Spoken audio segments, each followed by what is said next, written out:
TFI బానిసలందరికీ స్వాగతం సుస్వాగతం. నేను మీ Appal Raju and welcome to our channel POV of Appal Raju.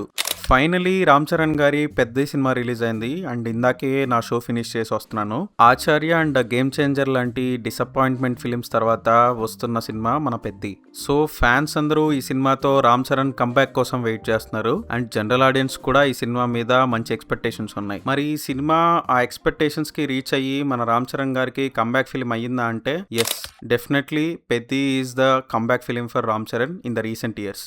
So Peddi cinema నాకు నచ్చింది అండ్ ఈ ఇయర్లో మన తెలుగులో వచ్చిన కమర్షియల్ సినిమాస్లో Peddi is definitely one of the best అని చెప్పాలి. ఇంకా స్టోరీ ప్లాట్ విషయానికి వస్తే విజయనగరం దగ్గర అసలు పేరే లేని ఒక చిన్న ఊరు ఉంటుంది. ఆ ఊరికి రైల్వే లైన్ కానీ రోడ్డు కానీ ఎలాంటి సదుపాయాలు ఉండవు. ఆ గ్రామం మీదుగా రైల్వే ట్రాక్ ఉంటుంది కానీ అక్కడ ఏ ట్రైను ఆగదు. సో ఆ ఊర్లో వాళ్ళు విజయనగరంకి వెళ్ళాలన్నా వేరే ఊరికి వెళ్ళాలన్నా కాలినడకన చాలా దూరం నడవాల్సి వస్తుంది. అండ్ ఈ సమస్య తీర్చడానికి ఆ ఊర్లో అప్పల్ సూర్య అనే అతను రైల్వే స్టేషన్ కోసం చాలా ట్రై చేస్తూ ఉంటాడు కానీ ఎవరు పట్టించుకోరు. అదే ఊరికి చెందిన పెద్ది అనే కుర్రాడు క్రికెట్ కానీ రెజ్లింగ్ కానీ ఇలా ఏ ఆట అయినా ఇరగదీసే సత్తా ఉన్న అబ్బాయి. పెద్ది తన ఆటతో వాళ్ళ ఊరికి ఎలాగైనా గుర్తింపు తీసుకురావాలనుకుంటాడు అండ్ తను వాళ్ళ ఊరికి రైల్వే స్టేషన్ తీసుకొచ్చాడా అండ్ ఆ జర్నీలో తను ఎదుర్కొన్న సమస్యలు ఏంటి అనేదే స్టోరీ. ఈ సినిమా ఫస్ట్ హాఫ్ నాకు పెద్దగా ఏమనిపించలేదు, ఎందుకంటే చాలా వరకు సీన్స్ అన్ని ప్రిడిక్టబుల్ గా అనిపించాయి అండ్ చాలా వరకు షార్ట్స్ అన్ని మనం ట్రైలర్ లో అండ్ టీజర్ లో చూసేసాం. సో నాకు అంత ఎక్సైటింగ్ గా ఏం అనిపించలేదు.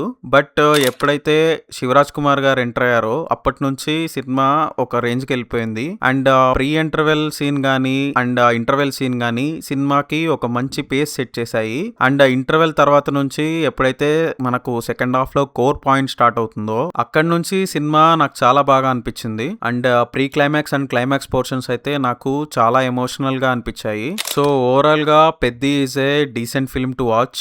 అండ్ ఈ సినిమాలో నాకు మెయిన్ గా అనిపించిన పాజిటివ్స్ ఏంటంటే మన రామ్ చరణ్ గారి acting and screen presence. Literally Rangasthalam and RRR తర్వాత రామ్ చరణ్ గారిలో ఆ రేంజ్ పర్ఫార్మెన్స్ చూసాను నేను అండ్ ఆయన స్క్రీన్ ప్రెజెన్స్ అండ్ గ్రేస్ తోటి చాలా సీన్స్ లో మెస్మరైజ్ చేశాడు. క్రికెట్ సీన్స్ లో గానీ కుస్తీ సీన్స్ లో గానీ ఎవ్రీ ఫ్రేమ్ లో తన కష్టం మనకు తెలుస్తుంది. So we can clearly say he gave 200% for this film. Next నాకు ఈ సినిమాలో శివరాజ్ కుమార్ గారి క్యారెక్టర్ అండ్ జగపతి బాబు గారి క్యారెక్టర్ నాకు చాలా బాగా నచ్చింది అండ్ వాళ్ళ సీన్స్ కి నేను చాలా బాగా కనెక్ట్ అయ్యాను. ఎస్పెషలీ జగపతి బాబు గారి యాక్టింగ్ అయితే నాకు చాలా బాగా అనిపించింది. అంటే రీసెంట్ టైమ్స్ లో ఆయన చాలా వరకు నెగిటివ్ షేడ్స్ చేస్తున్నాడు బట్ ఈ సినిమాలో ఆయనకు చాలా గ్రేట్ సపోర్టింగ్ క్యారెక్టర్ పడింది అండ్ శివన్న స్క్రీన్ ప్రెజెన్స్ కూడా చాలా ఎలిగెంట్ గా అనిపించింది. అండ్ సినిమాలో నాకు కొన్ని సీక్వెన్సెస్ చాలా బాగా నచ్చాయి. ఎస్పెషలీ కుస్తీ సీన్స్ కానీ అండ్ మసా మసా సాంగ్ కానీ అండ్ ప్రీ క్లైమాక్స్ లో వచ్చే సీన్ గానీ నాకు చాలా బాగా నచ్చింది. ఇంకా ఈ సినిమాలో నాకు అనిపించిన నెగటివ్స్ ఏంటంటే